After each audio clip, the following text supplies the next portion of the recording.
What up there, treasure hunters? Ready to hear wild stories of hidden treasures and unexpected finds?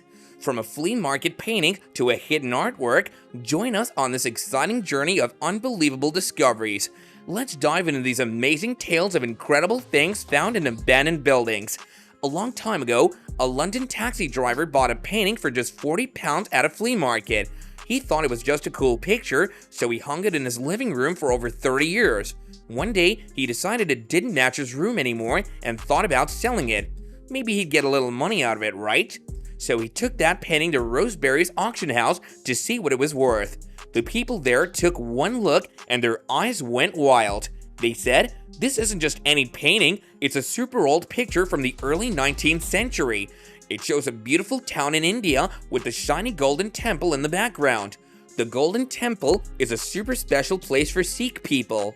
The artist, Baba Bishang Singh, came from a family that painted the real Golden Temple. The price then went up and up and up. And finally, it was sold for a huge £92,250. Wowzers! So, who's ready to dig for some extraordinary things in abandoned buildings? Hit that subscribe button and start digging with us. Michael Varco Cox, who takes care of paintings at the gallery, was just doing a regular checkup on a famous painting called The Pioneer. But guess what happened? With his flashlight, he saw something strange on the canvas. It looked like there was another painting hidden behind it. He got curious and looked super close, and there it was, a faint outline of an old bushman. Michael remembered seeing a photo of a painting just like this one in a scrapbook made by the famous artist Frederick McCubbin. The painting was ironically called Found, which had been lost for years. McCubbin was known for painting over his old artworks. If one painting didn't sell, he'd use the canvas for a new painting, and that's just what he did with Found. In 1904, he painted the Pioneer right on top of it. A long time ago in the 1920s, the museum got a drawing. They didn't know who drew it, but they thought it was super old, maybe from the 17th or 18th century.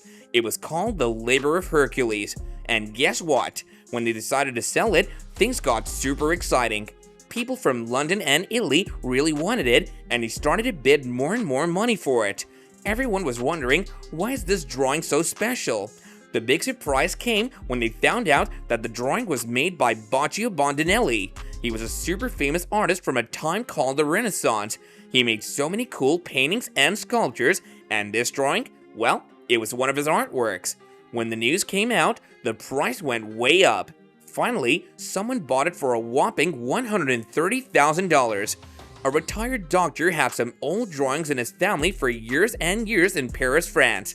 He didn't think much of them until he decided to get them checked out. So he took these drawings to the Tajan auction house in Paris. Out of the 14 drawings, there was one that made everyone mark out. It was a small piece of paper, just 7.5 by 5 inches, and here's the coolest part. The drawing had sketches on both sides. Now, even though the frame said Michelangelo, the experts had a hunch. There were notes on the drawing that were written backward, just the way the famous Leonardo da Vinci used to write.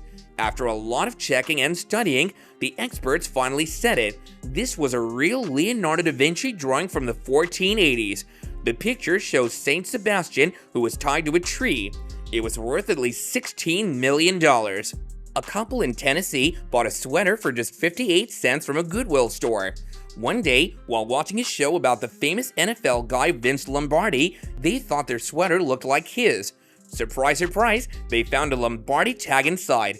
When they checked with the experts, they auctioned it and got a huge $43,020 from it. Man, from hidden treasures to surprise masterpieces, what an adventure. Remember, treasures can be lurking around any corner, so keep your eyes peeled and you might just find the next big thing. Until next time, happy hunting!